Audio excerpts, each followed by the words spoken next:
Okay, I think it's time. I'm Gianni D'Angelo. We can start? Yes. Yes, okay, thank you. I'm Gianni D'Angelo and I'm the chair of this workshop, and I am glad to give you a warm welcome to the second edition of this workshop titled Cyber Intelligence and Applications, the SIA 2024, as a part of the International Conference on Computational Science and its Applications. I hope you are well, and organizing and the international event has required the help of many people. So thus, I want to thank the program committee members and the review for their support. Also, I would like to extend my sincere thanks to you for sharing your work with us at this workshop and for contributing to the quality of the conference program. I remark that all papers have been peer-reviewed by experts in the specific subject area, and the accepted papers will be published in the Springer Lecture Notes in Computer Science series, which is indexed by Scopus, Engineering, Thomson, and many others. We hope all of you will enjoy this conference and find this workshop a productive opportunity to exchange ideas and also in the futures. Okay, let's start. I remember that only the videos of a present speaker can be played. If a speaker is not present, his video cannot be played. Anyway, if some present speaker has tech problems, I can play his presentation. Any speaker has 15 minutes for presentation and 5 minutes for questions. Also, to avoid interference, I suggest all other participants to turn off the microphone during the presentations, okay? Let's start. The first speaker, the title of the first presentation is an Android malware multi-class classification explained through genetic programming by Gianni D'Angelo, Francesco Palmieri, and Antonio Robustelli. The speaker is Dr. Robustelli. Dr. Robustelli, you have the floor. Okay, thank you. Good morning. I'm starting sharing my screen. Yes. Okay. Let me know if my screen is visible. Now, no. Okay.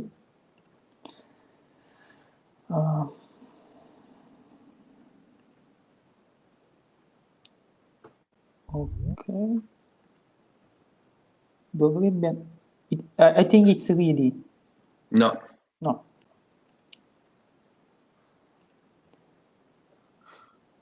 Gianni, were you in this room in the previous session? Here we see your presentation. Okay. Sorry. It's work. You start. Okay, let me wait. Okay. Sorry, I'm sorry. Okay. Good morning. I'm Antonio Robustelli. I'm a postdoc researcher at the University of Salerno. And today I will happy to show you the following work entitled Android Malware Multiclass Classification explained through genetic programming. Before starting, I would like to thank my colleagues, Professors Gianni D'Angelo and Francesco Palmieri, for their contributions and suggestions. Okay, why we proposed a genetic programming-based classifier?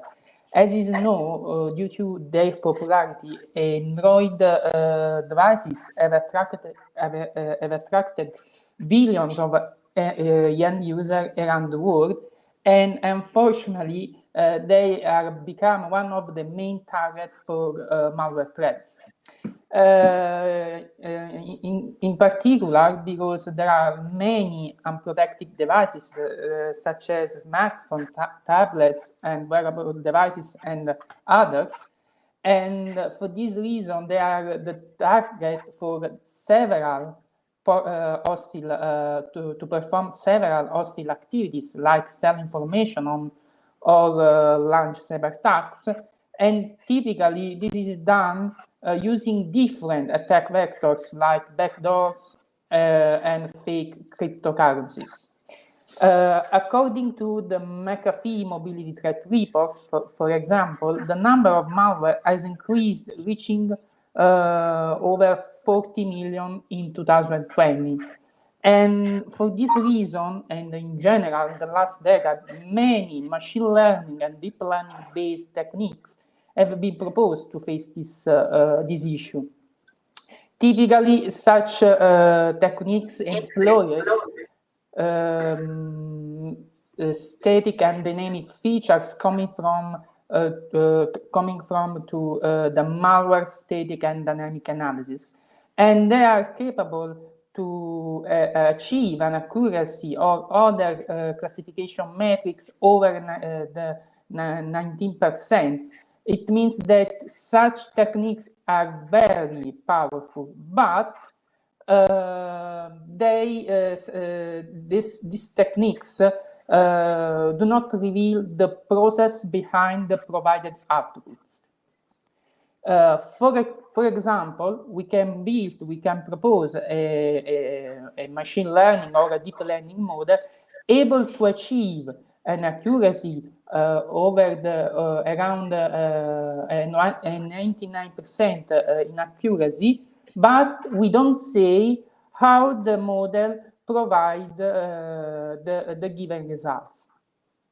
In general, the issue of interpretability has become more significant thanks to two emerging research areas that are the explainable artificial intelligence and the interpretable machine learning.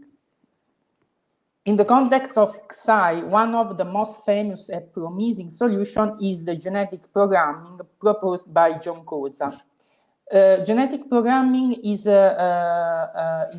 famous because it provides a mathematical formula that describes the relationship between the given input and the given results. Also, genetic programming has been proven its effectiveness in many application domains, like those related to the healthcare, and also non-multi-class classifiers are proposed in the literature to face malware classification. In general, genetic programming has been employed to support binary classification, but with discrete results. For this reason, we propose a genetic programming-based multi-class classifier that is able to obtain comparable results with the most famous machine learning techniques, and also that is able to provide a mathematical formula that is able to explain the classification process. For our purposes, we propose a dynamic multi-class classifier that is essentially based on two techniques. The first one is APImage, that is a metric representation of the dynamic behavior of applications. And the second one is the concept of multiple thresholds. The idea is build our classifier by following these 4 steps. First, we map each apical sequence that represents the flows of an application into a corresponding APImage. Second, we match each APImage into a one-dimensional space to perform the genetic programming algorithm. Third, we derive the mathematical formula from this one-dimensional representation. And finally, we use the formula and the threshold concept to classify malware applications. As you can see from the following picture, an APImage is a sparse matrix whose peculiarity is to represent the dynamic behavior of applications starting from a sequence of API code. we can build an epi image in 2 steps. The first one is map each epicall with a unique ID, and second, use consecutive pair of epicalls to draw a sort of point into a 2-dimensional space. Next, we map epi image in the corresponding 1-dimensional space and employ the genetic programming algorithm to derive the mathematical formula. Therefore, the genetic programming is employed to derive a mathematical formula describing the relationship between epi images, the representation of malware application, and the considered malware family. For clarity, in this work, we have defined the classifier to face a binary classification task, and then we extended the definition for a multi-class scenario. To do this step, we employed the second concept, that is the concept of multiple thresholds. Therefore, if Xn is the set of 1-dimensional images, C is the set of corresponding output classes, and S is the training data set, the classifier, the goal of our classifier is to provide a function f star, which excellently describes the relationship between input-output pairs of the training data set S. In detail, f star is the function that better minimizes the discrepancy between the given result and the expected class for each entry in the training dataset S. However, since the formula, I mean f star provides numerical outputs, some assumptions are necessary. For example, we change the expected output values into 2 class values, for example, 0 and 1. And then we use a threshold value to assign the prediction in a specific class. In this way, we divide the research space into 2 distinct areas. Area 0 and area 1. Typically, the threshold value is derived on the entire testing dataset according to some classification metrics that are F1 score or area under the curve. In this way, if the output of f star is greater than the threshold, the class is 1. Otherwise, the class is 0. For the multi-class scenario, we employ the concept of multiple threshold values. If m is the number of classes, we employ, we derive m-1 thresholds. In this way, f star, the research space related to f star is divided in m-1 areas and then classes. Each area is related to a specific class. For the experiment, we use around 1,400 malware applications derived by the UNISA malware dataset and belonging to 4 Android families that are Anydown, BaseBridge, FakeDoc, and OpFake. According to the workflow that I explained before, we arrange each epical sequence in a corresponding epi image. We map each epi image into 1-dimensional space.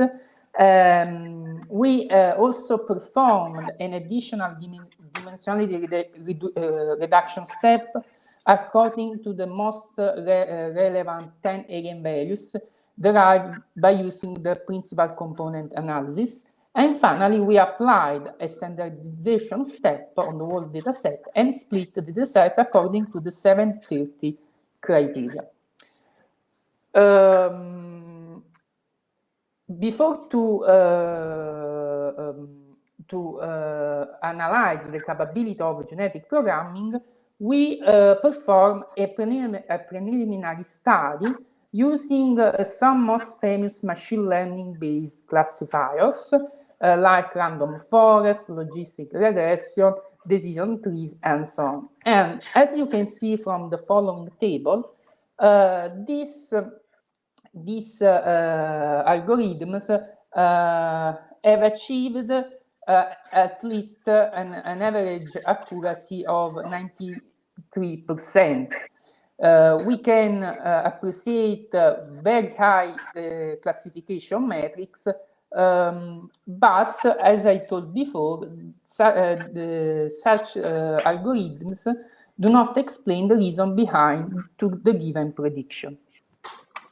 For this reason, we employed the GP-based classifier using a famous MATLAB library that is GP-TIPS. The following item list reports the best setup related to the best achieved results. The following tables report the achieved results related to the proposed classifier, and as you can see, we have achieved comparable metrics with the models of the preliminary study, and we also highlight that no GP-based multi-class classifier are proposed or presented in the literature. Related to the formula extraction and explainability, we derived the mathematical formula F star by running the genetic programming algorithm on the whole training dataset.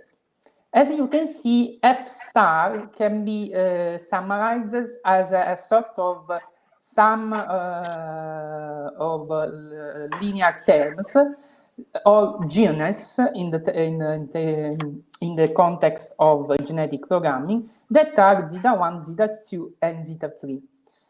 We used F star on the testing dataset to predict the corresponding malware family, and according to the values of F1 score, we derived the following three threshold values.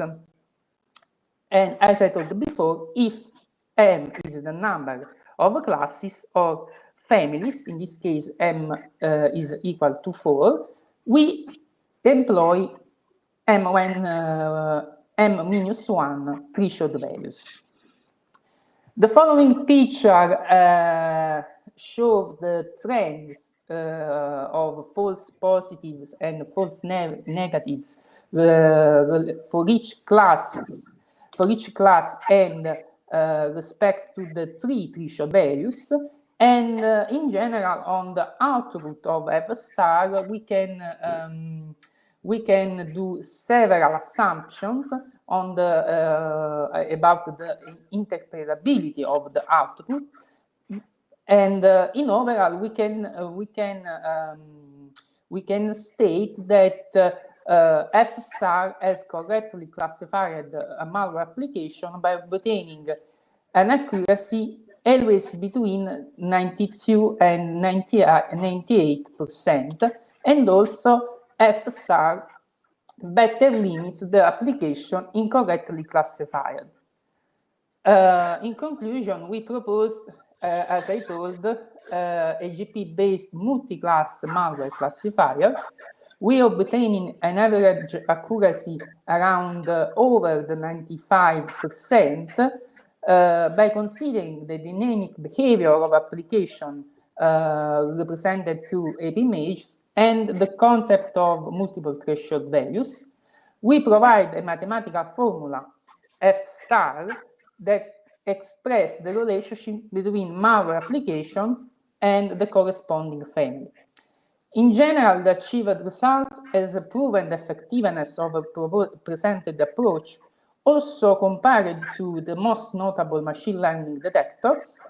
And as a future works, we would like to employ the classifier to spot new malware families, not only related to the Android operating system. And second, we would like to use the approach by also considering static features or runtime features, because these features are other two idly considered parameters or aspects in during a malware analysis. Okay, my presentation is over. Thanks for your attention. Thank you, Dr. Robustelli. Are there any questions? Okay, I have just a curiosity. You have used the API calls to generate the API yes. images. And what do you think? Is it possible, is your approach capable to recognize the malware by observing only a few API calls, not overall API calls of the malware? Yeah, I understood the question. Is related to the runtime, and as I told before, it's a possible future directions, because typically this dynamic-based approach are based on the post-analysis report. It means that the malware is terminate its execution. Instead, by considering few web calls, we have the advantage to consider the malware before that its malicious behavior is run on the devices. And it's very important. Yes, it's possible. And we in the past, we have also analyzed the capability of AP images to perform runtime classification with excellent results. In general, I think that is possible. Combine these two techniques by adding some assumptions. Have you performed already some experiments in this direction? Related to the presented work, no. But okay. For other in the future work. Okay, yeah. For the future, yes. Okay, thank you very much. Are there any questions? No? Okay. The next presentation, the title of the next presentation is, thank you very much, Antonio.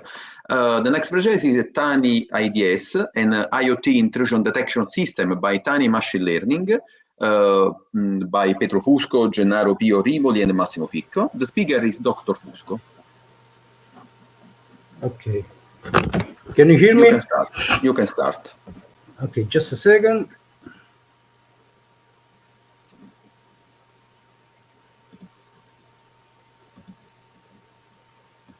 We don't see your presentation.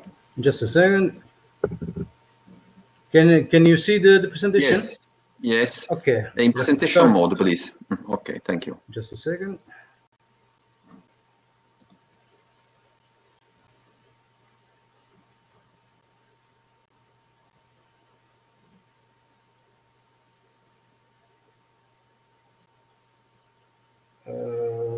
Can you see?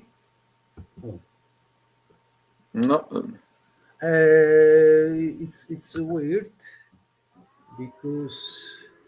Okay, if you want, you can present also in this mode. If there are problems. Oh, it's strange. It's very strange. Sorry, can you try with PDF? Because or if you want, you can use. problems. No, if you want, you can use this mode of presentation. Don't worry. Yes, sorry for this inconvenience. I will try to present in this mode. Okay, Yes. let's start. Hello everyone, my name is Pietro Fusco. I am a research fellow at University of Salerno, and I am about to present our work titled Tiny IDS, an IoT intrusion detection system by Tiny Machine Learning. Let's start saying that nowadays people own more than one electronic device, and all these electronic devices influence our lives. In this new era, with all those devices, we cannot imagine all these devices are separated parts, but we have to consider them as a parts of a more complex, interconnected Internet of Things ecosystem. On the other hand, a problem arises when all those devices are used in a context where privacy matters, because the lack of security makes them vulnerable to cyber attacks. Okay, sorry. By using a centralized machine learning approach for security or anomaly detection, can be or may be a problem when sensitive data needs to be moved towards server, which can be attacked. For example, consider the healthcare context where many monitoring sensor gather sensitive patients' measurement directly on the body of the patients themselves. Or on the other hand, smart devices may be needed in situation where internet connection is or both unreliable or unbelievable. For this reason, we decided to create a machine learning or artificial learning based tiny intrusion detection system that may be installed on commercially available and registered constrained units, in particular microcontroller units. Because the system is equipped with a neural network model, we had to train that model. And for this reason, we decided to use a freely available dataset. In particular, we decided to use the TON IoT dataset, that a very famous dataset makes available by the Intelligent Security Group UNSW in Canberra, Australia. And this dataset consists of several data. In particular, we have the three kinds of data: telemetry data, operating system data, and network data. But for our target, we decided to use telemetry data only.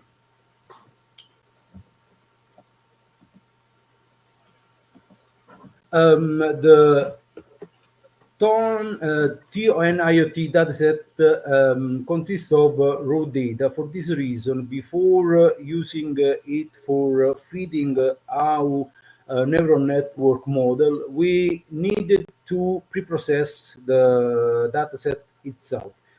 The preprocessing stage consisted of several sub-steps.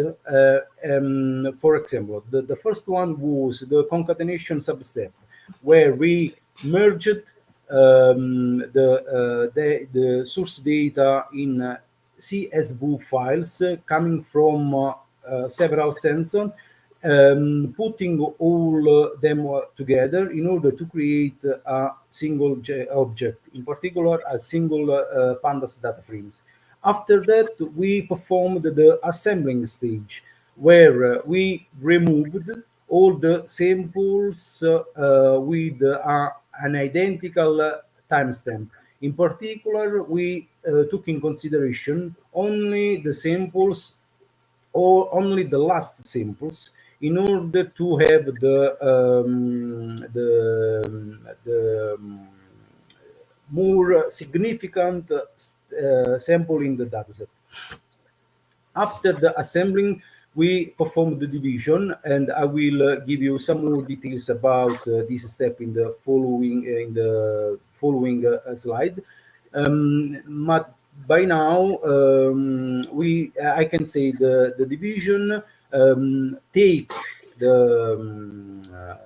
a certain number of samples in order to put some of them all together in order to create what we call blocks of a given size. After that, we created we performed the splitting sub step, where we took the basket of blocks in order to create just a second.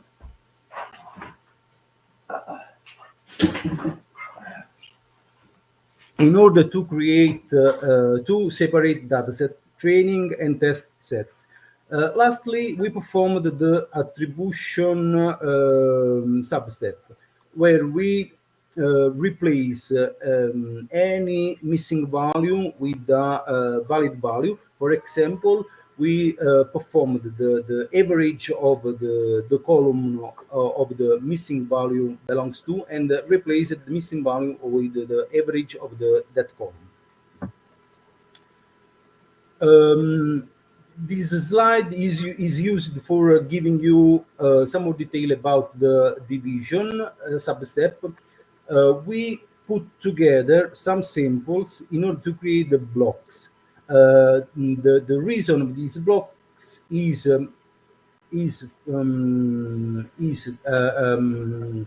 for giving to the neural network model the possibility to capture the evolution of sensor measurements in time during the training, in order to allow for the model to capture the evolution, of course, during its training step. Of course, we introduced a window size, the distance between two subsequent blocks, in order to avoid to repeat the usage of the same symbol in several blocks. An important part of the tiny IDS is the neural network model. Because we had used resource constrained MCUs, we couldn't use too sophisticated neural network model. For this reason, we used a very simple neural network model that is based on the multi-layer perceptron, also known as a feed-forward model, and that model consists of 510 input neurons, with which correspond to a sliding window of 3 times instant, with 32 neurons for 32 layers of fully connected neurons, and of course 8 output neurons. In this model, we use the nonlinear ReLU nonlinear activation function. We perform the training step and the test step using C optimized library named Genan. And this library use as optimizer the batch gradient descent. Regarding the measurements, we performed those tests on a few embedded systems. In particular, we carried out experimentals on ESP8266, ESP32, and the Arduino Portenta H7. In particular, we use the platform IO development platform for compiling the code and performing initial static code analysis in order to understand the amount of a memory consumption. You can find the value of the memory needed for each embedded system, embedded device on the screen in the table depicted. In particular, we had a problem with the ESP8266 because that device is equipped with a limited amount of memory, and for this reason, we couldn't perform any run on these devices. Regarding the effective training and the inference step, we can show you the time required for ESP32 and for Arduino Portenta H7 in terms of time, milliseconds required for training, and the current absorbed during that stage. The same for the inference step, and we provided the time in milliseconds required for the ESP32 and for Arduino Portenta H7. For the same devices, we also provide the current in milliampere absorbed during that step. Lastly, we provide the best result we got.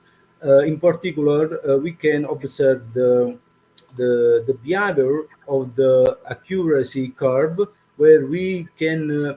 It's worthing to note that the completely absence of the oscillation during the training step, and the same for the loss function, where we can observe that the function during the training is completely regular, and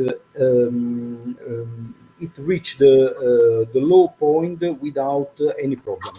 In particular, we obtained a value of accuracy during the step of 84.7%. Thank you for your attention. Okay, thank you, Dr. Fusco. Are there any questions? I have just a curiosity. You have estimated that the current consumption is around 70 milliampere. Okay, so do you think that your approach can be applied on smartwatch, for example, on other similar devices? That's a good question. It depends on the device you mentioned is comparable in terms of hardware capabilities, because the dataset contains a very high number of samples, and the training stage requires high amount of time, and for this reason, a high amount of energy. This may be the next step to do, using another kind of devices. But I repeat, if the devices are comparable in terms of hardware, I think there isn't any problem to move this approach on the devices you mentioned. Okay, thank you. But do you think that is it possible to reduce the consumption of the current by increasing the time of training, or also they are independent? Okay, they are dependent, but you mentioned only one possibility to reduce the absorption of current, of energy in general. Another approach may be the reduction of the model itself. In another work we are working on, we are trying to perform the same stages using a pruning approach where during the training the neural network model itself reduce its size in order to, of course, reducing the time for performing the training, and at the same time reducing the energy absorbing. Yes, yes. Okay, thank you very much, Dr. Fusco. No worries, thank you too. The next sorry, are there any questions? No. Okay. The next presentation is a general study on the malware propagation models in wireless sensor networks by Eslam Farsimadan, Leida Moradi, and Francesco Palmieri. The speaker is Dr. Farsimadan. You can start. Okay, hi everyone. Could you hear me? No. No? Okay. No, could you hear me? No. Yes, I can hear you. Okay, now yes. Ah. Okay. Hello everyone. Let me share my screen. Okay.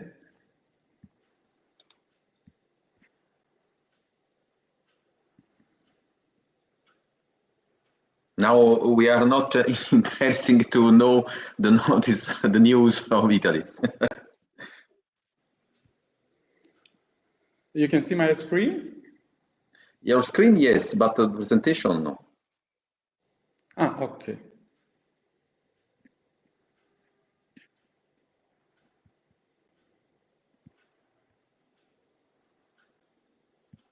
We see your screen, but not the presentation.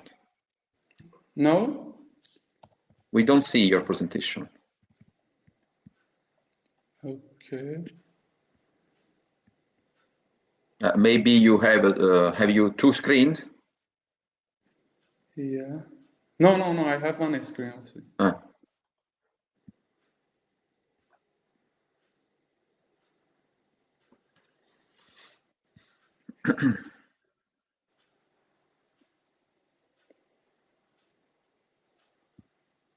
But on your screen, I don't see the PPT file. It's a PDF. Okay, now I see you. Oh, okay, you can see. Oh, shit. Let me try again. Excuse me. Don't worry.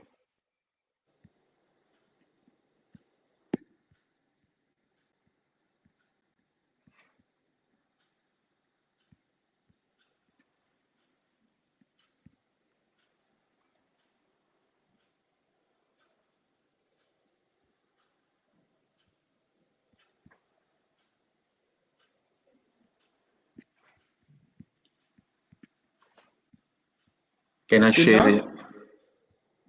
No presentation. Not a presentation. Oh, it's strange because I'm sharing the screen. But on your screen, you see your presentation? Yeah, in my screen, I see my presentation, but...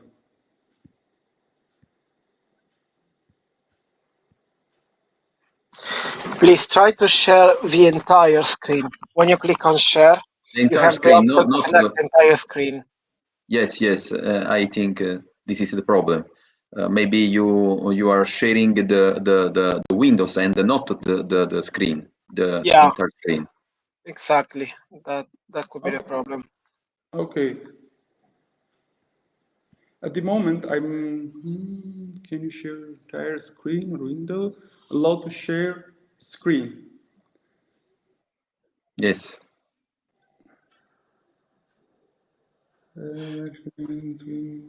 Okay. At the moment, I'm sharing the screen, but I can't see anything. Strange. Are you using a Mac system?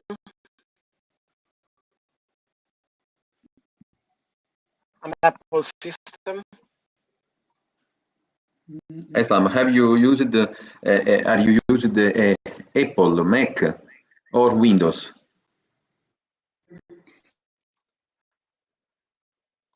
Could you hear me? Yeah, we can hear you. Okay. I just my screen the button. Okay, I try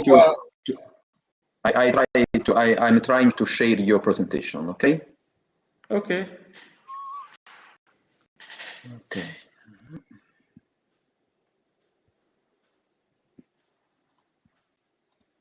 It's too strange for me.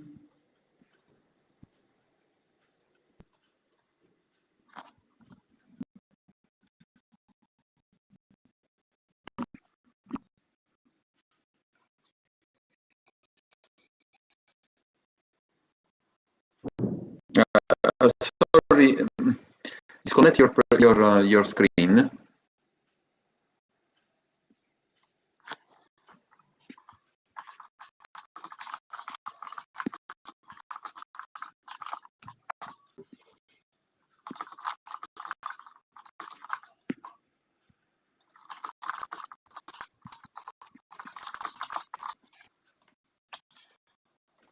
Gianni, I can see that there's also the break page shared from the PC in the physical room. So I just to remove this sharing. Okay, thank you. Professor, at the moment you can't see the presentation. I have also the issue to share your presentation. It's very strange. So, Islam, on sharing, you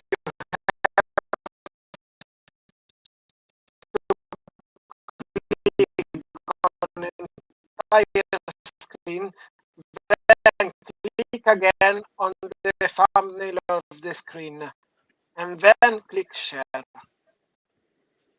Okay, allow to share screen.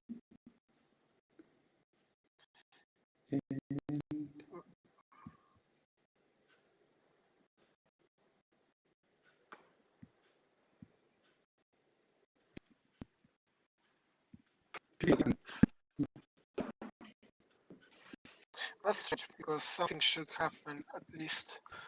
So when you click on the sharing button, the third button, Yeah, next there's to two items.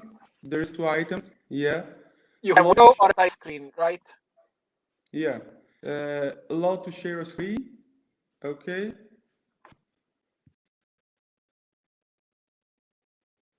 Here.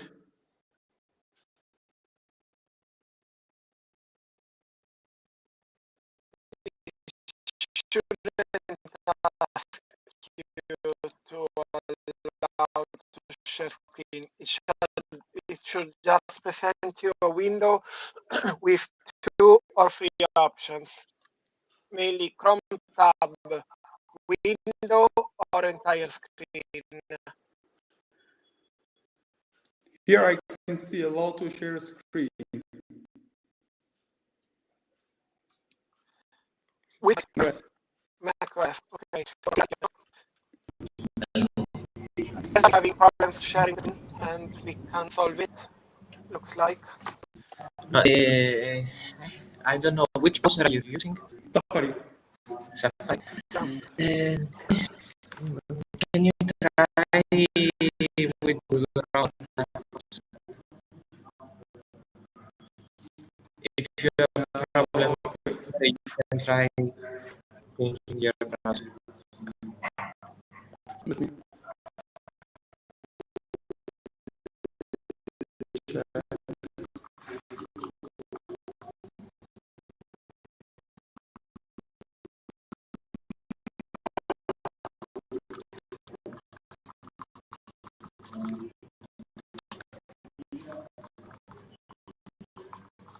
Can I to try to share my screen?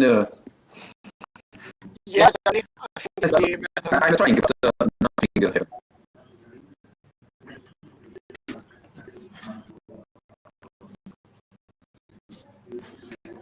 Okay, so I also will try to... No.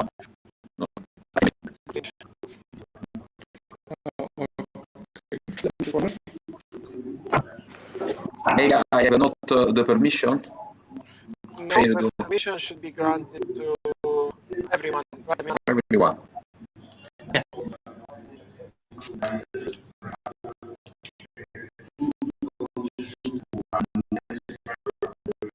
For me, it works. Now I'm sharing, trying to share the break page. From a data set. Actually, it was 2 data sets that we employed for the experimentation. So we took the original data set and we stripped the original label. Then we fed the original dataset as it was simulated traffic to our CM system, and the CM system would label the traffic as good or malicious according to the defined correlation rules, generating a new dataset using the CM the CM labels. Then we actually feed the machine learning model with both datasets, and we check the accuracy of the CM rules that has been created. So we train the machine learning model with the training part of the original dataset, and we test it with the test set of the CM label dataset. In this way, we will see actually how accurate the rules are. Then we'll compare the results, and we will try to mine more advanced discrimination criteria through ARM and XAI. So, okay, so during this experiment, we create 3 subsets of rules: the baseline CM rules, the ARM rules, and the XAI rules. So the base CM rules were defined through a linear correlation analysis between all the features of the dataset and the target label. In our case, it was the malicious label. Then we used the a priori algorithm to mine the most correlated feature with the target variable and discover hidden relationship. The way a priori works, it detects the frequency of an item set in the data set, and then it uncovers if like how likely a feature is likely to be related to another. So it gives us insights on how features are correlated among them with just that more advancement with respect to the just simple linear correlation analysis. It's more nuanced. And when it comes to the XAI rules, we mine the XAI rules through a combination of 2 different approaches. So we used both the Shapley additive explanations and Anchor. And I want just to show you the rules that we mined eventually. So first, the baseline CM rules based on the correlation index analysis. So we use the correlation matrix to select the XIS, the XI feature of a dataset that has the highest correlation index C with the target label. And after the analysis, we experimented with the most correlated features to find the best rules. And after trial and error, the best CM rules for the 2 datasets that we employed are shown in this one. They're very simple rule. They're based only on 1 feature and a threshold to just return a malicious or banning label.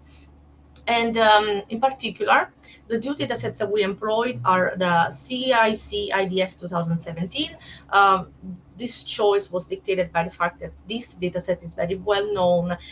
It has lots of different features, and we've been using it for a while without issues. So it provides like a nice let's say baseline for the first part of the experiment. Then for a fresher data set and a more specific one, we use the WUSDL IoT 2021, where there is a network traffic instances coming from IoT devices. So we thought it would be interesting to check with this kind of traffic as well. So the features that we picked are the mean packet length observed in the backward direction, and we selected a threshold T1. And both thresholds in the two rules were actually selected equal to the mean value of the selected features for all the samples of the original dataset. This is once again a result of a trial and error experiments. We tried different thresholds. First, using only the mean value of the features for the target label. Then we tried with the standard deviation as well. And we found out that actually this criteria was the one that worked best. While for the D2, we use the source rate as a criteria, so the source packets per second. When it comes to association rule mining, as I said before, we use a priori algorithm to uncover hidden relationship between the features, and we actually this time created rules where two features are compared against each other to define a malicious or a banning traffic. For the sake of generalization of the approach, I report here the label as malicious and banning, but it is worth to mention that actually during the experiments it was a DDoS kind of traffic, so that's why you might see familiar parameters for this kind of attack, the distributed denial of service. So for the dataset 1, this is the rule. And for this is the one for dataset D2.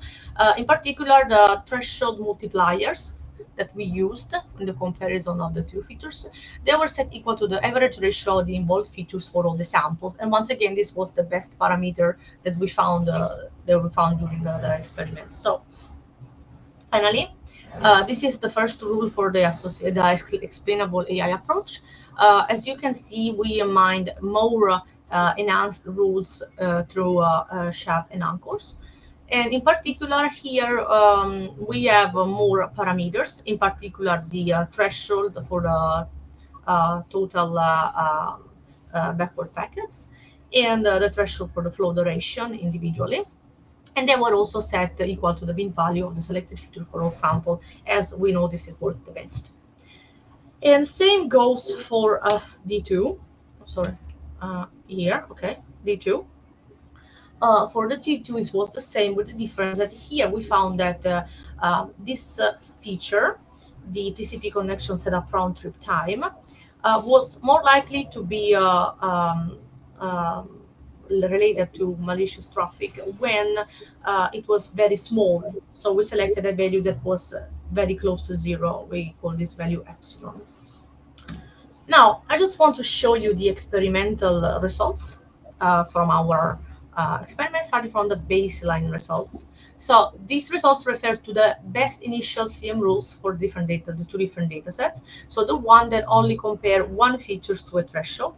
And this is like how it would be done if we were manually finding a rule just based on the correlation with the target label. So we can see the results are inconsistent in a way, because we tend to have very high precision and very high recall for just one class, and the accuracy value here could actually be better, because I would not trust a system that is only right 70% of the time. So we can already see a huge improvement with the ARM CM mined through the a priori algorithm.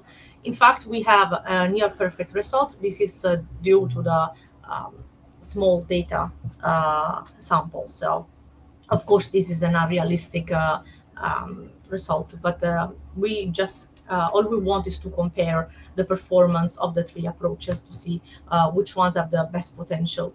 So here we can see how for both dataset the ARM rules were pretty consistent and they were pretty good, pretty accurate. And the same goes for the XAI results with the best CM rules mined with the XAI techniques for the two datasets. Actually, we might argue they are even better than the ARM results as well. So to wrap up everything we said so far, I prepared this discussion slide. Okay, sorry. So I don't know what happened here. Sorry, wait a sec. No worries. This was supposed to be different. Oh, okay. Apparently we lose some pieces. Okay, it's okay. So, oh, now they appear. Okay, so we have the baseline performance, the ARM approach, and the XAI approach. as I already said, the baseline performance, they show varying degrees of precision and recall, so they're not very consistent and reliable. So they suggest there is some kind of trade-off maybe between precision and recall for the different classes. And also the relatively low accuracy values, they indicate that there is still room for improvement. While for the ARM approach, we see consistency in the discriminator power of the rule, high precision, recall, F1 score, and accuracy. And actually, we see how there is a balance between true positive, true negative, and so on. And we can actually effectively capture more intricate relationships and dependency in the network traffic data. While on the XAI approach, we have more transparency and deeper understanding of decision making. We have very good precision, recall, F1 score, and accuracy, and more balance between the precision and recall to provide human understandable insights. So we believe that these approaches are promising, and they could be integrated in the support of a security analyst or the security team of companies or in research purposes to generate more accurate rules and actually improve the detection of unknown traffic or just changing attack patterns. And this is also from my side. I thank you for the attention. And if you have some questions, I'm happy to answer. Okay. Many thanks, Dr. Uccello, and congratulations for your presentation. Are there any questions? I have just a curiosity. Attackers continuously evolve tactics to exploit and explore vulnerabilities in digital systems. So do you think that the latest trends in artificial intelligence, such as the LLM-based models like ChatGPT, for example, could be used to help the recognition of attacks more quickly? Yeah, actually, this is a part of the study we've been doing recently in our lab. We have been noticing how it's interesting because artificial intelligence is a tool, so it can be used both for the bad and the good, right?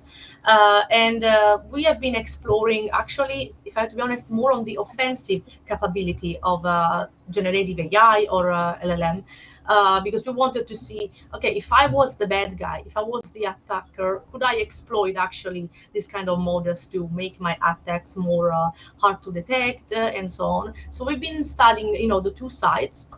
And it's interesting because we noticed that the two approaches could actually cancel each other out. Like this is something we've been noticing. Like if both the offensive and both the defensive can use these techniques, in a way we are on the same level again.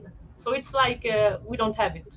I don't know if this is something like we could discuss about, because it's something we've been considering. But for sure, it could be a great tool for the research community to create more powerful defensive tools. And we could actually, it could be a race, right? So who's the fastest is the one that will win. Something else that we've been exploring is actually the implementation of concept drift detectors to, this is actually a work that I presented previously. We actually equipped the CM system with a concept drift detector. So where an attack shift is detected, it sends a notification to the security analyst and it says, it's time to study the pattern again and to update the rules. So I hope this answers your question. Thank you very much for your. Thank you. The next presentation is the title of the next presentation is a predictive model for phishing attacks on mobile intelligent agent systems by Mashago or David Maniama. Dr. Mashaga is the speaker. Good morning. Good morning, Prof. Angelo and the colleagues. Can you hear me? Yes, try you share your screen, please. Oh, okay. Let me switch on the video. I'm going to share.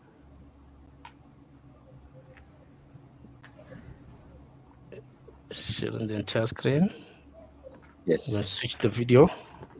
Yes, I see your screen. Okay.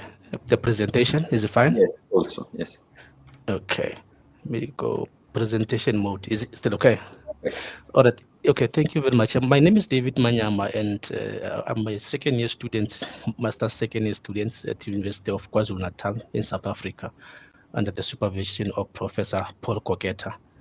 So I'll be presenting to you my paper, the title Predictive Model for Phishing Attacks on Mobile Intelligent Agent System.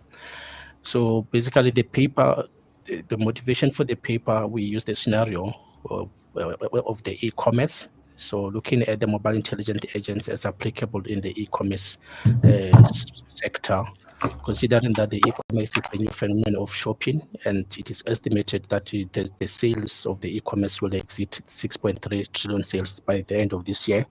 And as a result, that become a point of attention for the hackers, for the online attackers, especially the phishers who take advantage of the people who are the users or customers who are still not aware of what phishing does. So I'll be presenting to you. So what we did, we built a model, a predictive model that helped the users to be able to validate the authenticity of a URL if they receive a URL as in the form of a message. So they'll be able to just check the authenticity of that message on the app that we've built. And then if it's a suspicious phishing, the model that we built, which applies machine learning algorithm decision tree, it will flag and block that URL from being accessible by the user. So if it is found to be a legitimate one, so it will allow the user to be able to proceed into launching it on the web browser. So on the introduction, I've already indicated that we explore the protection of the mobile intelligent agents from phishing attacks. And MEAS, in this case, as we indicated, are built up of mobile intelligent agents. And these mobile intelligence agents, they can move independently from one host to the other on the network. And most importantly, be able to complete specific tasks on behalf of the user. And as a result, we see with the scenario of the e-commerce where someone like relies on intelligent agents to be able to execute the online shopping for them. But what happened is that the phishers, they target these intelligent agents and hijack the sessions and be able to steal the particulars of the users. So this is the introduction. So what happened is we also looked at the related work, looking at some of the work that has been done by other researchers in the past. So like Jalal and Nas in 2019, they developed a model. So in the model, they were able to detect phishing websites using the machine learning to classify the data same way, similar to what we're doing into phishing and legitimate. And another study done by Olusu there, also in 2017, they developed a model that used specified set of rules to determine the status of a website on a frequency analysis and extended feature phishing. And the last one, the Gupta and Jain as well, they also focused on a model that used a visual similarity-based scheme on the filtering approaches.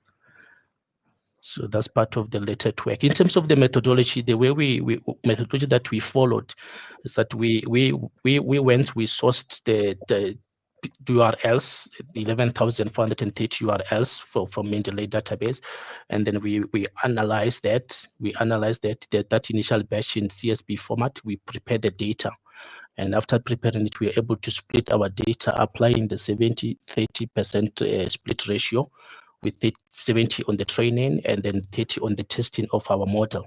After that, we built the machine learning algorithm. We called it, in this case, PPM, phishing preventative model, and then using the decision tree. So we're able to train our decision tree, evaluate it, and optimize it. And then we continue that cycle again. And once that was done, we were able to use the 30% of the 11,000 data to test our model, and also the output of it was a trained model that we used as well, together with the mobile app that we built. So at the end of the day, so once this is done now, so now let's say a user is going to receive a message, suspicious message from phishers in email or SMS with a URL link. So the user will be able to check that URL status using our model. They will submit it to the model, and the model will do the feature extraction, and the feature extraction that will be fed into the trained model, and the model will be able to produce the output thereof. Okay. So the next slide just explained what the previous slides just showed. As I explained, that the data sourcing that we obtained it from the Mendeley database, and they applied the 70% split ratio and the feature extraction. So on the feature extraction, what is important is that we analyze the URL feature. URL features. It was 87 features in total using the Power BI tool. So what we did here, it was to be able to determine the correlation between the URL features as obtained from those list of URL.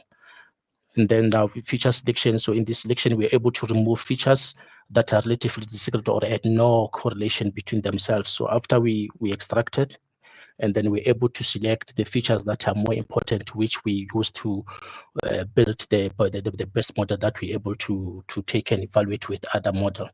And lastly, at the end, we evaluated our model against existing models that were built by the previous researchers.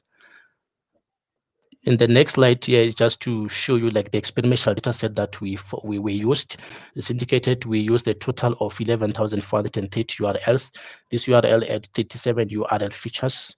It's in like the host name, the host length, does it include like exclamation mark and all and so forth. So in total, 50% of this list was mainly phishing URLs. The 50% was legitimate URLs, and then we applied that 70%, which translated to around about 8,000 of the training, and we used the 3,400 URLs for testing of our model. And then after we've done that, so we're able to come up with the results. So we came up with the results as follows. So if you look at the performance metrics that we have here, we built 3 models using decision tree. So number 1, we said PPM1, PPM2, PPM3, in order for us to be able to evaluate these models and come up with the best model that we built. So the first one there that we used, it was PPM1, and then this model was trained to its full length with all the features. And then the second one, PPM2, it was trained again with default parameters but only focusing on important features. We have dropped some of the features that we used in PPM1, and then we applied them onto, we dropped them when we tested PPM2. And then lastly, we trained PPM3. PPM3 is the one that we came up with. We chose it, although its accuracy, it became a bit lower compared to the rest. The reason is because this model was trained using only default parameters, number 1. Number 2, we pruned the decision tree, meaning that we were able to make sure that the model becomes good in terms of prediction during training as well as during testing. So that's why we ended up opting for this model PPM3. And then we chose this PPM3, and then we incorporated it on our mobile app that we built to be able to test our results, to test the efficiency of the model. So the next slide here shows the results that we were able to come up with. We built the mobile app.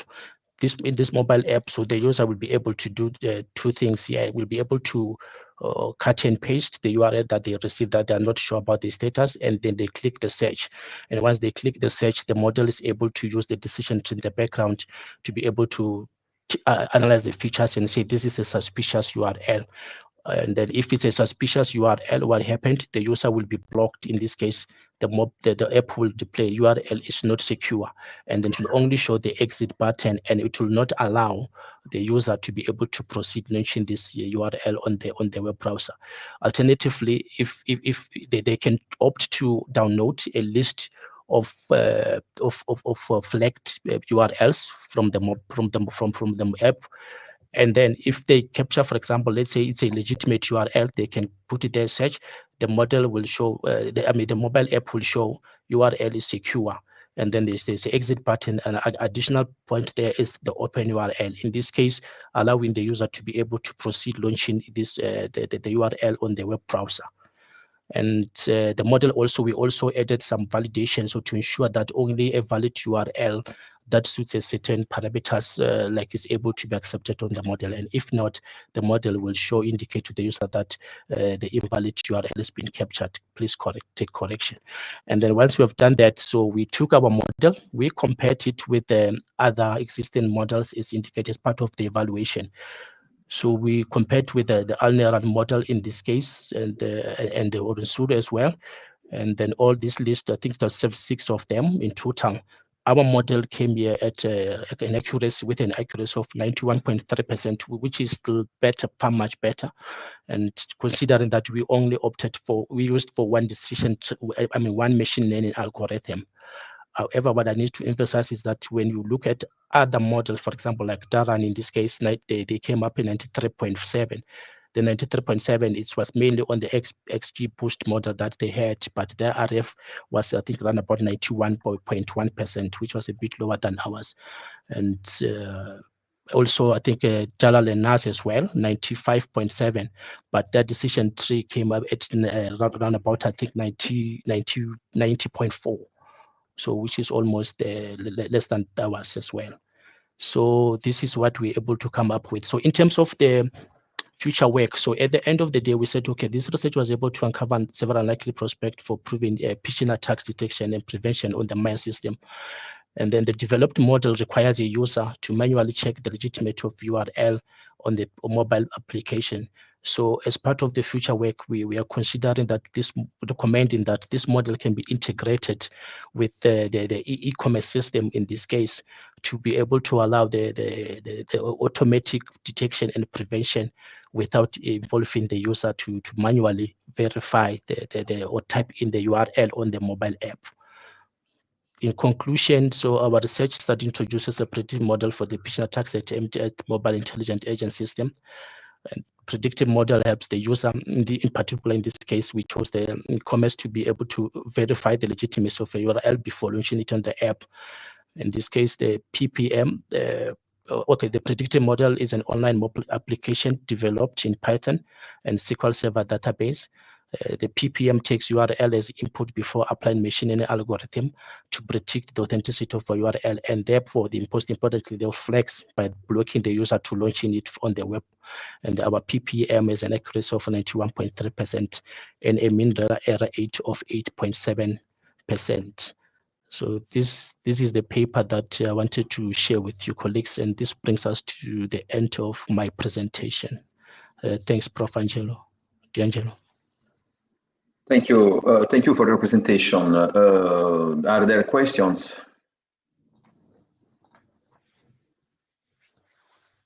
Okay, I have just a question, a curiosity. Is there a public link in which is it possible to use your work? Sorry, apologies, but I presented my video was off. I was not aware. Yeah, don't worry. Okay, thanks. But do you think that, yes, do you think that the natural language processing, the so-called NLP, could be used to extract more meaningful features from URLs? So I missed that part. Maybe you can just paraphrase. Okay. Do you think that the natural language processing, NLP, is useful, can be used to extract more information and more adapted information features from the link, from the URL? Yeah, it is. It can be used, and that's one thing I figured when I was doing through the literature review. One of the authors there, I think they used that. I think I just forgot if I think the first one that I had on my presentation, and also is something that I tend to explore as part of the future work, and then as also employing other machine learning as well, rather than only focusing on the decision tree. Okay, many thanks. Are there any questions? No. Okay, thank you. Thank you very much. We can try with Islam. Are you here, Islam? Can you try to share your presentation, or if there is your wife, Leila, okay. could share Could you hear me, Professor? Okay. Now I see you. Okay. Could you hear me? Yes, I see you, but not your screen. Okay. Try to share your screen. It's okay at the moment. Okay. Now I see my face. And so okay, perfect. Okay. Increase the size of the full size. It's okay now. Thanks, many thanks. You can start. Hello everyone. I'm so sorry for the interruption that happened. So Okay, my talk is about a general study on the malware propagation models in wireless sensor networks that work. In the first of this talk, I would like to thank my colleagues Leila Moradi and Professor Francesco Palmieri from the Department of Computer Science of University of Salerno.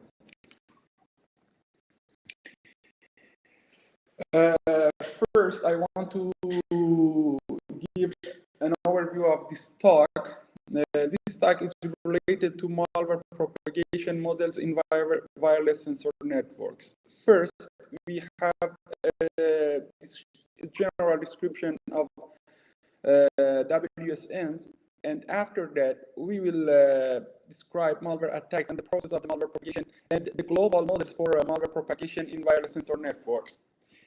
A general description of WSN, as you know, a WSN is a set of network sensors or microsensors expressed in various locations without or with specific positions. Wireless sensor networks consist of sensor nodes interconnected in a decentralized and distributed manner via wireless connectivity.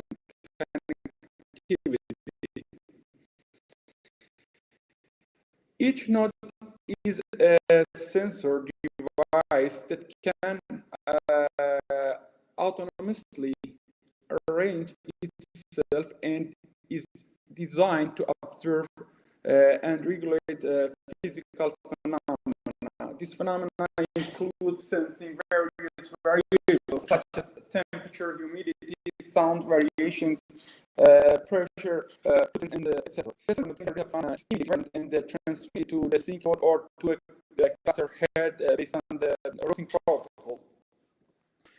The implementation of WSN consists of these four steps. The first one is placing. The sensors are put in the area that will be monitored. The sensor is called. This placement could be random. The sensors are dropped from the air and at random or predictable, in which the sensors are placed in exact places already planned. Wake up and identify is the second step of implementation of a WSN.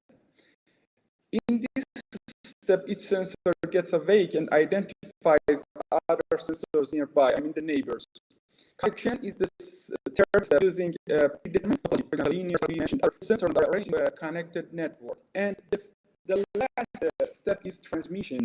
To send the data, connected paths that take the network consideration are calculated to based on energy consumption and the speed of data transmission.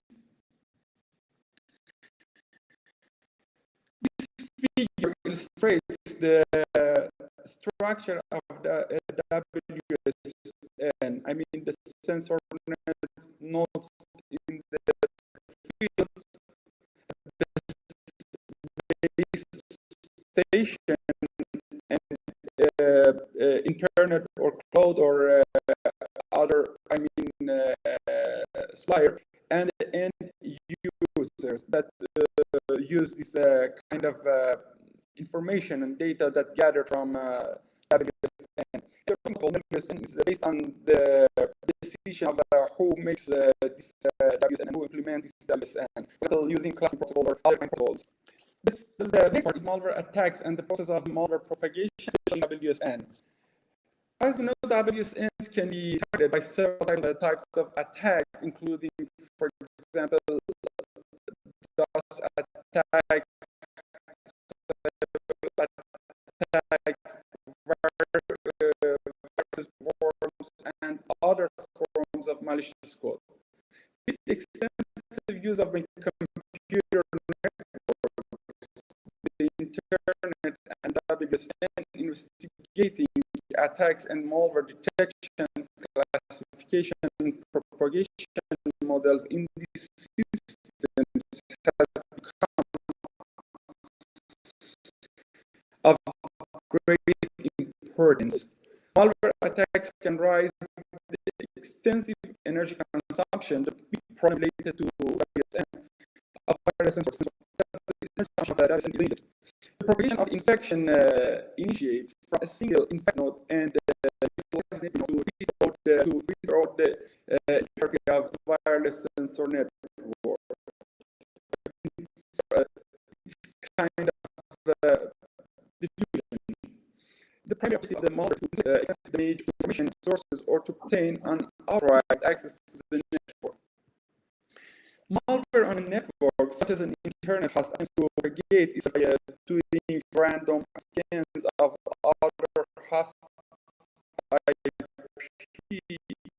addresses to infect them, as opposed to this malware within a WSN node has the ability to propagate across nodes, allowing them to speak with the direct.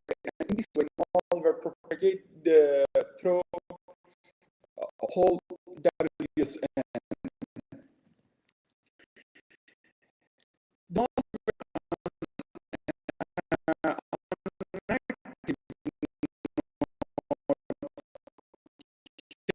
propagate to active nodes, but it does not infect inactive nodes. I mean, further, a node is not a node. Once the nodes narrow out, the transition into non-functional nodes that are no longer and do not contribute to malpropagation in a WSN. I mean, these two types of nodes. Another model, which is an extension of SI model, is SIR model. That another type of nodes are used to formulate this kind of formulation. This type is recovered. So we have susceptible, infected, and recovered nodes. And based on these three types of nodes, we will have this kind of formulation based on differential equations. I mean, based on ODEs. And you can see other new variables and parameters in this formula that are defined below. And as I said before, the number of sensor nodes in a WSN at any given time in this kind of formulation is categorized by S of t, I of t, and R of t. And also, we will uniformly distribute the WSN in L times L area, and with wireless communication range of every node is R. I mean, the radius of communication capability of each node. Here, we are the parameters and the variables employed in the model that we defined already, I mean, SIR model. Here you can see we have more than the previous model. We have more parameters, more than the previous models, which are, defined rate of, for example, infected node become recovered, rate of susceptible node become recovered, rate of susceptible node become infected, and so on. And the schematic of this model is here. So you can see the transition state diagram of the SIR model here, from susceptible to infected, from infected to recover, and from recover to again susceptible, and this cycle will continue. Another model, which is an extension of the previous model, is SIRD model. The SIRD model improved the SIR model by introducing the idea of the dead state of nodes in WSNs. As we said before, there are kind of dead nodes, which are the nodes that lost their, resource energy. The formulation of this kind of model is the formulation number 3, based on the ordinary differential equations, and we have now some other new parameters and new variables. And in this model, as we said before, we have 4 individual form of nodes, which are susceptible nodes, infected nodes, recovered nodes, and dead nodes. And based on these 4 types of nodes, we will formulate the propagation model based on this kind of model, based on this kind of 3 nodes, 4 nodes. Here we can see the explanation and the definition of each parameter in this model, in SIRD model. And you can see here we changed the name of the parameters because there are a lot of parameters and we use indices. Rate of susceptible nodes become infected, rate of susceptible nodes become dead, rate of infected node become dead, and so on. I mean, it's kind of a cycle between different states. And you can see here the schematic and the figure that illustrates this kind of model here. I mean the transition state diagram of the SIRD model. You can see for each transition we have a parameter, we have a variable that it's kind of how to say, it helps to formulate the entire formula, entire model to predict the propagation model of a malware in entire of WSN. The next model we have here, it's again a model based on the previous models.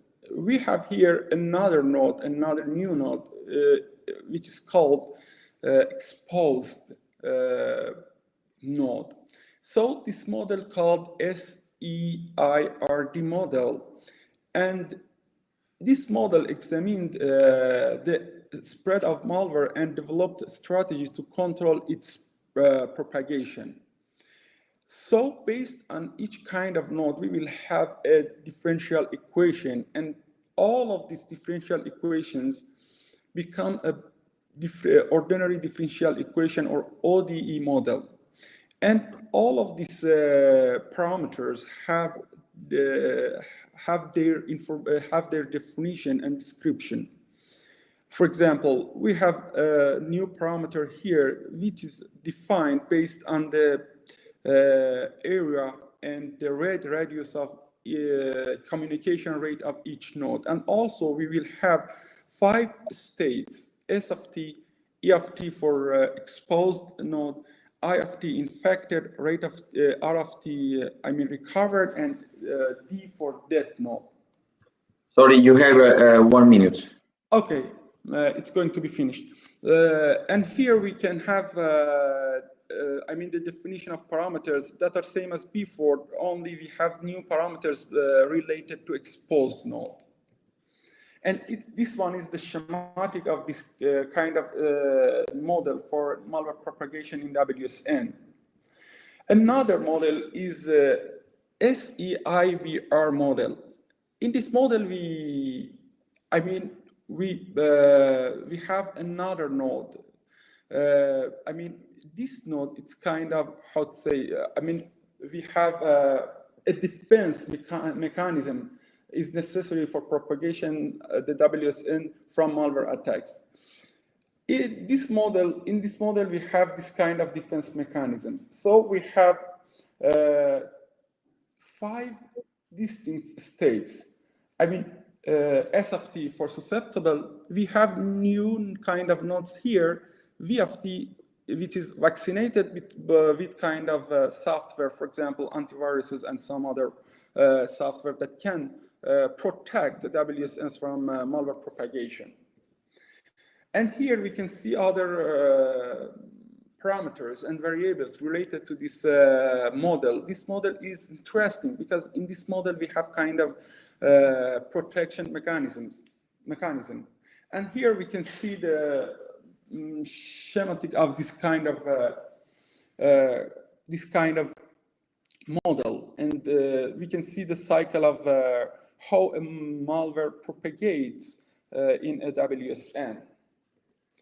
And conclusion and future work. In this work has provided an overview of the global epidemic models related to malware propagation in WSN. This study analyzes epidemic models for the propagation of malware in WSNs.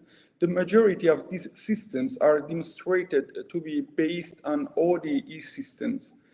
The survey article examines several propagation techniques, as I think we examined 5 or 6 models. And despite abundant studies and findings, numerous tasks still need to be accomplished based on malware propagation, for example, in WSNs or other networks. And here we have the references of the paper and some of the references. And thank you for your attention. And I'm so sorry for the interruption that happened. No worry. Thank you very much, Islam. Any questions? Okay, I just a question. So we have seen several epidemic models for the propagation of malware in wireless sensor networks. But do you think that the well-known approaches used in the medical field for studying that are used to study the spread of infections could be interesting for solving this issue?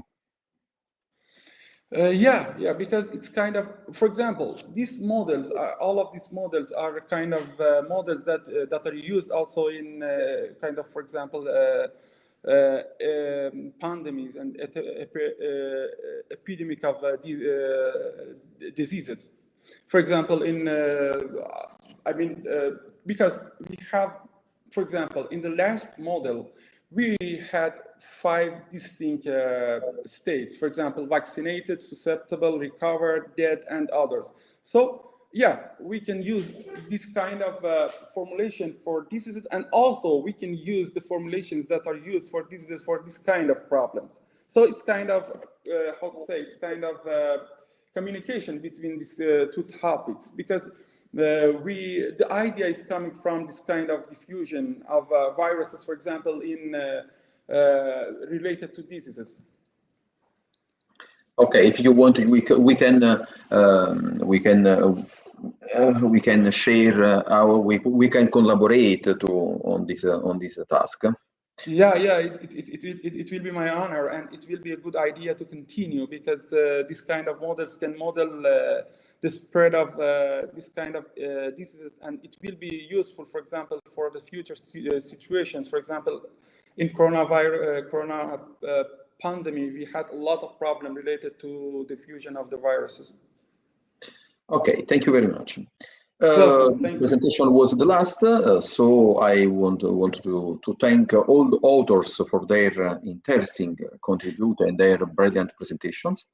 I hope you found this workshop a good container of ideas that have stimulated new research and applications.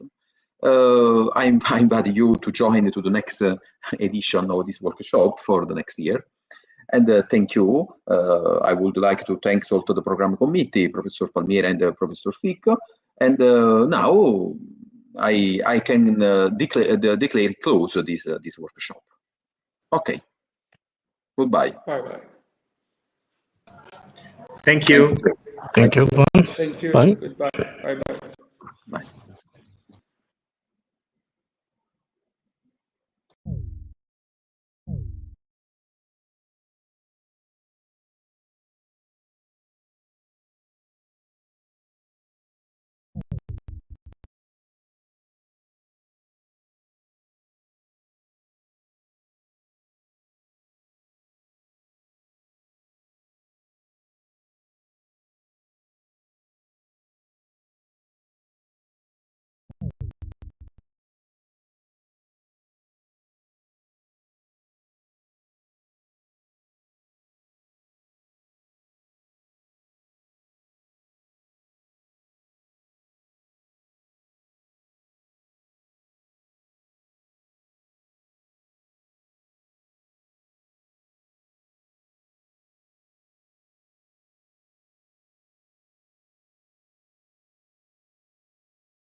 Okay.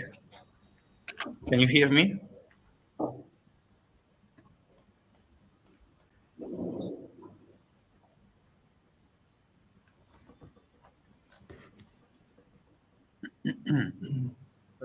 Can you hear us from home?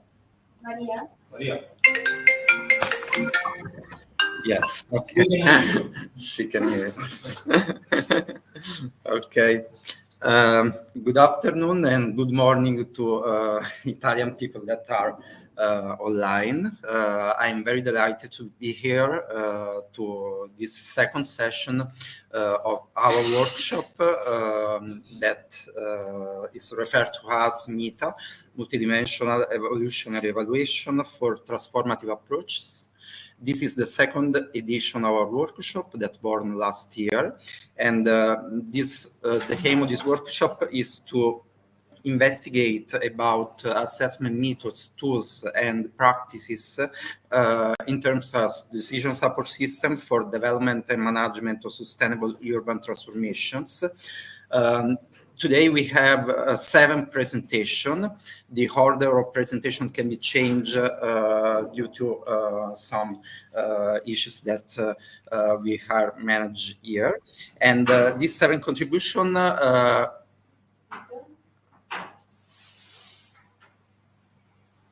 excuse me?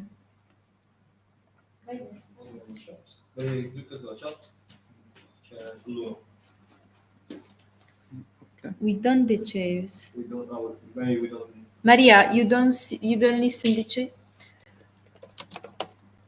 We don't see, sorry. We see all the room, but we don't see the chairs. Sorry. Okay. Okay. Forse questo. No. È questo. Yes. No, No, devi cambiare semplicemente la telecamera.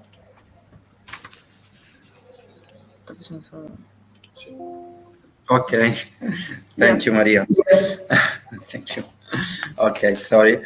As I mentioned before, we today have 7 contributions, and the topic of this session are various and refer about approaches for culture and heritage management, planning and design of green infrastructure, knowledge system for sustainability assessment of urban neighborhood, data-driven design, and evaluation by data-driven quantitative modeling.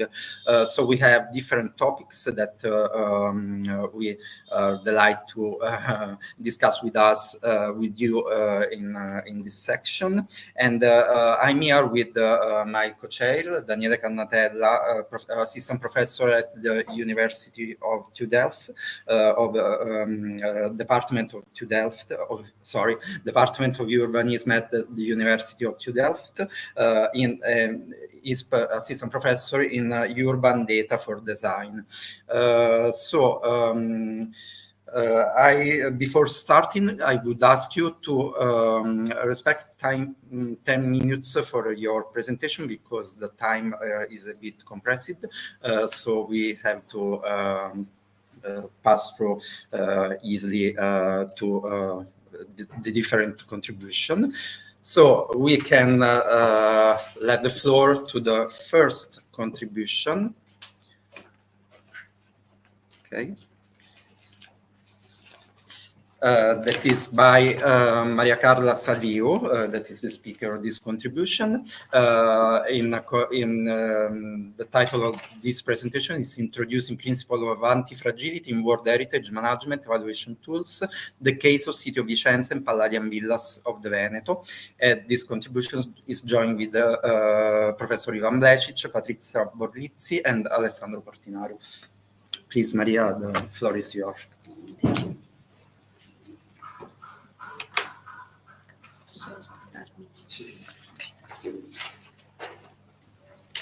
Today I'm presenting this study.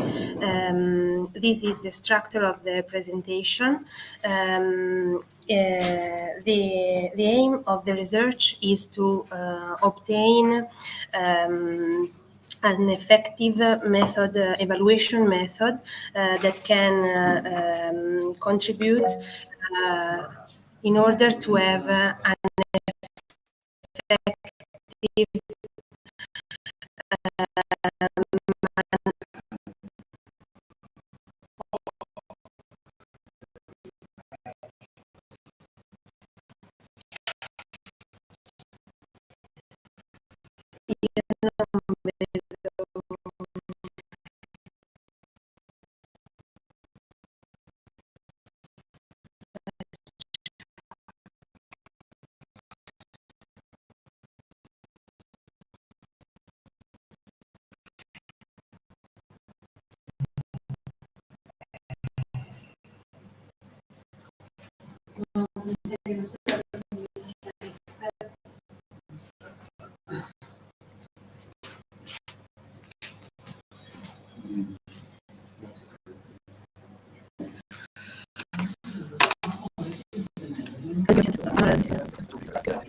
to have an effective management process and management system in the field of cultural heritage. This is the structure of the presentation. The research explores the integration of principles of anti-fragile planning in the assessment tools for supporting the management of World Heritage sites. So the focus of the presentation and in general the focus of my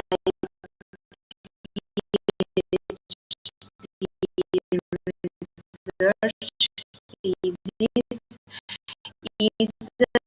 the World Heritage serial sites, which are sites which have a recognized outstanding universal value, recognized by the UNESCO institution.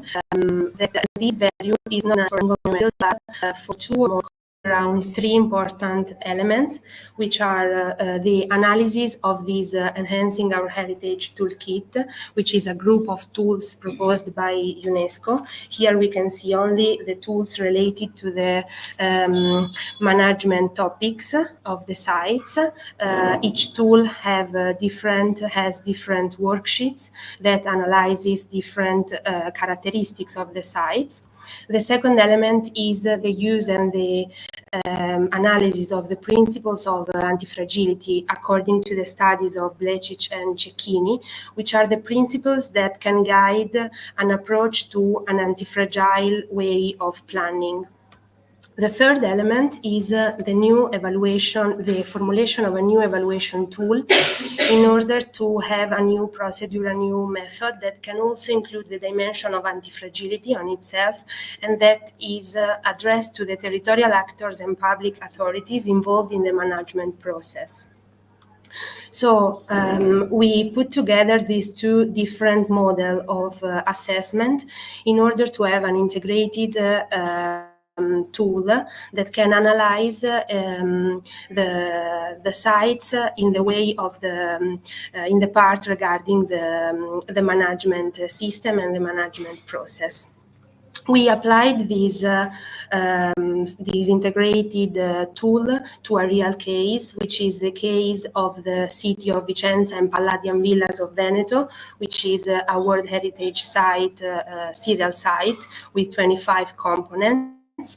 Due to the high number of components, we know that this site obviously have also a high number of different actors and stakeholders involved in this in the governance system. So here I show you the governance system, which was in force until 2 months ago in the site.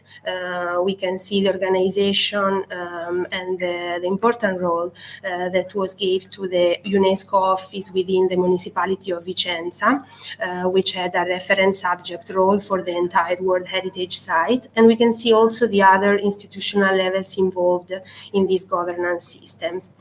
In 2017, ICOMOS the city of Vicenza, the municipality of Vicenza, received the advisory mission by ICCSA, and during this mission, it became clear that the management was not so effective. So these you can see in the slides are the evaluates that ICCSA gave to this management of this site. So emerges the lack of operational coordination among public actors, and also the lack of management of collaboration between public and private actors involved. After this evaluation, and precisely last year, the municipality of Vicenza had to face the process of updating the management plan of the site.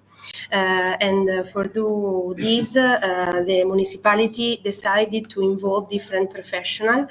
One of these was the Links Foundation of Turin, the foundation I worked with last year on the process of updating this management plan.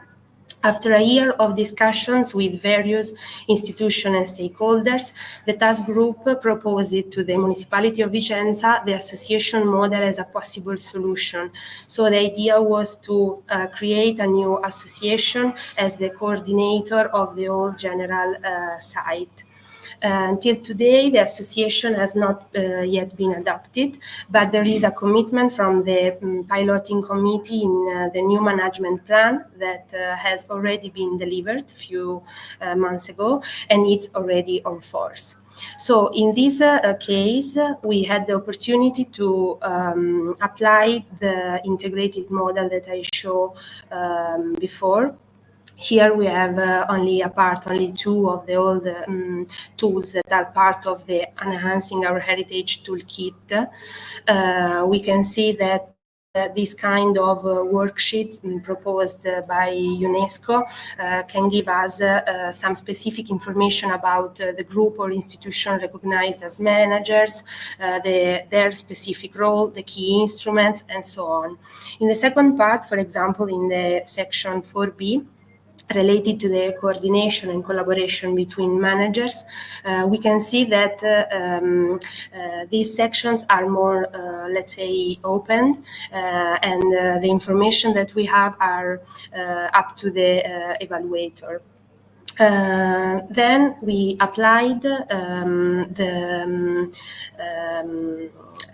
analysis of the management system and the management model to the anti-fragility principles. So in this table, we can see on the left the different principles, and on the right, the answer to the question, is this specific principle insert in the management process and in the management system? So we can see that the first 5 principles are respected in the management system. For example, the first, the modular design and decentralization through layering. The idea is of the task group was to have a main coordination office in the municipality of Vicenza with the possibility of setting up secondary offices in the regional territory. And so on. We can see also the other principles that are respected. We can see, concluding, that the reading of the management system of this site is complete, thanks to this integration of the 2 different models. While the existing worksheets proposed by UNESCO analyze all the technical features of the management system, the anti-fragility principles explore how they work or do not work in practice. So in conclusion, we can say that this kind of model can be a complete model in the reading of the management system. And the other interesting aspects is that in this case, we can actually have a real connection between the evaluation phase, the evaluation process, that can guide the management process of the site. And this can be a decision support system for the policymakers of the sites. Thank you.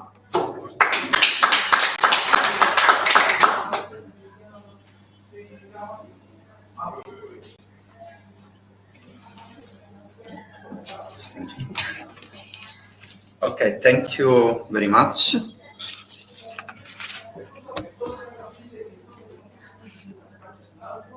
Is there any question from the audience or from the virtual audience at home? Yes. Please. Yes. You mentioned that this tool needs for the policymaker for the decision process, right? Especially for the evaluation process. How do you validate your method? I mean, I see that this is a framework that is composed mainly by qualitative features. So how do you expect to validate your method? It works or it not works? Thank you for the question. I think we have also to work in this direction because this was just the first tentative to put together and insert in this evaluation reality the principles of anti-fragility. And the single principles, as you see on the last part of the presentation, are very general. So the judgment is up to the evaluator. So one thing that we have to do, and we are going to do in this way, is to specialize that part of the tool, the part related to the principles of anti-fragility, in order to have a more strictly questions and let's say a more restricted structure of the questions in the tool, in order to have the possibility to have a measure, maybe, of yes, after responding. And the next presentation is a virtual one, and we have Sveva Ventre and Maria Cerreta with a contribution named Transnationalism, Assemblage Theories and Heritage, an innovative approach to heritage impact assessment in historic urban landscape. Okay. Yes. Yes. Can you hear me? Yes. Yes. So good afternoon. And first of all, I want to say I'm sorry because our paper just changed the title. So the good title, the proper title is, and I now share my screen.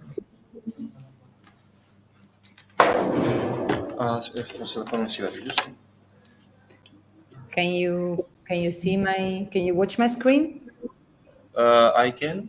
Just one second, sorry. I need to find this. Ok. Come metto lo schermo intero? Scusa. Facciamo così che adesso. Ok. Schermo intero. Deve essere apparso qua? È apparso qua? No, questo è giù. Questo è su. Just one second, we are setting up the screen here. Ok. Okay. Più di così. Okay, Sveva, please, whenever you're ready. Yes, thank you.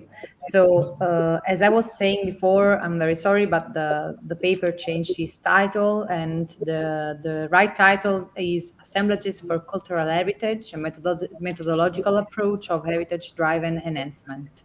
And I'm Sveva Ventre, and I am a PhD student at the Department of Architecture of the University of Naples, Federico II. And today I will present the research I conducted together with the Professor Maria Cerreta, who's also connected, and whose title is Assemblages for Cultural Heritage, as I said before. So in habitat-rich contexts often involve the coexistence of transformation activities and cultural heritage, where culture plays an essential role in regulating human relations and shaping new infrastructure and organizational rules of our societies and urban ecosystems. In this perspective, the paper fosters a new approach, balancing preservation and sustainable cultural value-based development. So the research first analyzes the UNESCO Historic Urban Landscape Recommendation approach as a approach as an holistic, integrative, and value-based approach, and it also recognized that the recognition needs to be implemented through a transdisciplinary lens, aiming at the integration of knowledge to develop evaluation and policy models that are based on community-recognized heritage values. For this reason, critical urbanism approach like assemblage urbanism has been investigated. In the second part of the research, we will focus on the methodologies adopted, referring to innovative models concerning the holistic and integral characteristics of the cultural and urban landscape. And we will take as a case study Adrian's Walls in UK that has been analyzed as an example of a cultural and natural ecosystem and reflecting the environmental heritage and value characteristics. So, yes, so if we talk about sustainable urban development and heritage-led regeneration, we talk about global challenges that are also present in the UN agenda that emphasize sustainable development goals, like the goal 11, which focuses on sustainable cities and communities and the protection of cultural and natural heritage. Which is the role of heritage and culture? We underlined heritage sites and cultural heritage as two different main topics of this part of the topic. And when we talk about heritage sites, we talk about heritage as a leverage for urban development, moving beyond conservation to active participation and integration in urban regeneration. We talk about heritage sites transforming to ecosystems that enhance local vitality and involve various stakeholders, and of course potentially generating new ecosystems, and conservation as an adaptive reuse instrument for heritage sites, emphasizing participatory programs integrated with environmental concerns. So we also talk about cultural heritage as essential in shaping human relations, institutions, and urban ecosystems, and we talk about cultural heritage also as a driver for urban and economic growth. So cultural heritage as a cultural, viewed as a cultural landscape, integrates practices and experiences that shape the social territorial complexity of cities. This holistic vision is crucial for sustainable urban development, incorporating heritage conservation into broader urban governance. As recognized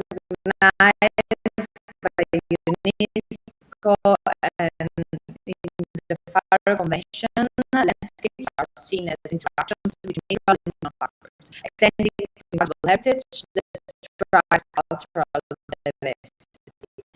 The UNESCO recommendation that was made in 2011 promotes a landscape-based approach, emphasizing integration of heritage management with development. The concept of institutional practice and collaboration was the implementing the cultural heritage management for the challenges of also an integrated and holistic value-based framework for sustainable policies. So, from a critical urbanism point of view, which examines urbanization patterns and combats inequality, aim to create inclusive cities that prioritize citizenship and well-being, we expand this from the assemblage urbanism theory inspired by Deleuze and Guattari, which integrates diverse elements, including human and non-human interactions, understand the social, material, and social connection with the environment. strategic dynamic walls formed by urban transformation, the heritage in question. The recognition of multiple interdependent values, both intrinsic and instrumental, is crucial in this evaluation process, reflecting collective benefits and ethical consideration. And so this approach contrasts with traditional top-down evaluation by adopting a participatory method through the cultural values model, which seeks community perspectives to ensure that all valued aspects of landscapes are considered. The cultural value model seeks to discover the communities themselves value about their landscapes. To prevent decision makers from relying exclusively on the version of the landscape proposed through the experts or canonical evaluation tools. Thus, value that are not captured by these typologies may be ignored and therefore not legitimized. This methodological structure of the model adopts a participatory approach, which aims to offer insights that are less constrained by established valuation practices and more reflective of the actual cultural dynamics between communities and their landscapes. The Adrian's Wall in the United Kingdom constitutes an archaeological resilience of great impact in English history, forming a wall. Sveva, sorry, please look at the time because we are just at 1 minute left. I will be fast. So the wall constitutes an archaeological resource that, together with the surrounding landscape, is composed of economic, ecological, and aesthetic values. As reported from the Getty Conservation Institute of Los Angeles, this site is a great reference for an emblematic case in the world of natural and cultural heritage. And this has made it possible to adapt the management of the site, of the ecological site, achieving a deeper understanding of the historical and cultural landscape, and providing this table of values that are considered, of course, very important and very inclusive from the heritage and archaeology site management approach. The significance of the wall has predominantly been understood through the lens of the archaeological sites, but however, in recent times that there has been a notable shift in perception with the recognition of the much broader and more diverse range of values and contemporary uses associated to the site. From agriculture to the aesthetic value to the touristic value, of course, and non-use and non-market value. I will go fast. And the management policies, of course, adopted by the site have influenced the international landscape, creating a historical precedent where the collaboration of private owners, agriculture and pastoralism and culture sustain the entire region. So the presence of heritage in European sites necessitates solution for preserving built archaeological, cultural, and natural heritage amidst contemporary urban transformation. The landscape concept unifies contributions from various disciplines, enabling a comprehensive understanding of spatial, temporal, ecological, and cognitive concepts. Thank you. I'm very sorry I was late. Thank you, Sveva. Thank you very much. Thank you very much, Sveva. I just want to ask you if there are any questions from the general public in presence or online. No? No, perhaps I have just a quick question. It's like more like a curiosity. So, of course, I mean, when we talk about landscape, of course, we assign to the concept itself a variety of meanings. But most personally, also, I'm interested in the spatial aspects of something actually you mentioned at the very beginning. So I was wondering, what are the next steps of this research, and to which extent you are willing willing to consider actually the spatial aspects of this cultural heritage? I'm more into I'm more interested to the concept of landscape as a whole. So in the management of this urban transformation, in which landscape functions as a kind of ecosystems in which both the spatial, the human, and the value approach, we can say, is considered. I think that this research will go through some other case studies that consider natural landscapes that are integrated into the cultural landscapes of a variety of regions and other urban ecosystems, we can say, to try to understand if there is a more sustainable kind of model is truly existing to let to let grow a more sustainable development model. I don't know if I answer to your question. Yes, no, just perhaps for you to know, that would be useful also to investigate a bit. There is something in the Netherlands which is called well, it's an historical landscape itself, basically. It's the kind of protection for a flooding system, which actually over time became itself like a cultural landscape. That they are keeping, let's say, updating also because it still performs this kind of performance, like safety issues related to water and so on. And it's really to operationalize these concepts. So let's say updating also somehow, let's say this approach to landscape, which is a bit more dynamic. I will just have to find the name of the Please.